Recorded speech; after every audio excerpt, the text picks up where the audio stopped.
নমস্কার বন্ধুরা, পিয়ালির রান্নাঘরে সবাইকে স্বাগত জানিয়ে আজকে দারুণ স্বাদের রেসিপি বানাবো। তোমরা দেখো, খুব ভালো লাগবে। তো চলো শুরু করি। প্রথমে একটা বাটিতে একটা ডিম ভেঙে খুব ভালো করে ফেটিয়ে নেব। তারপরে 4 প্যাকেট গুঁড়ো দুধ নিয়েছি, একটা পাত্রে ঢেলে নিয়ে তাতে দিয়ে দিচ্ছি 2 চামচ ভালো ঘি। এবার খুব ভালো করে হাত দিয়ে ঘষে ঘষে মিশিয়ে নেব। তারপরে অল্প অল্প করে ডিমটা দিয়ে মেখে নেব। একটু ফেটিয়ে ঢাকা দেব 5 মিনিটের জন্য, রেস্টে রাখবো।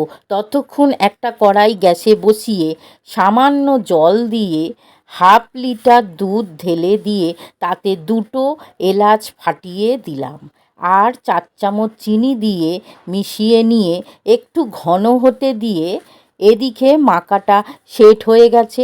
হাতে একটু ঘি মাখিয়ে অল্প অল্প নিয়ে মসৃণ গোল গোল করে বানিয়ে নেব। তারপরে ফুটন্ত দুধে বলগুলো একে একে ছেড়ে দিয়ে 2 মিনিটের জন্য ঢাকা দেব, আঁচটা মিডিয়ামে রেখে। তারপরে 5 মিনিট ঢাকা ছাড়া ফোটাবো। এবার দেখো কত বড় বড় হয়ে গেছে আর নরম তুলতুলে। এবার নামিয়ে ঠান্ডা হতে দেব। বন্ধুরা, দেখে বুঝতেই পারছো কতটা ভালো হয়েছে, আর খেতে অসাধারণ, দোকানের থেকে কোনো অংশে কম না।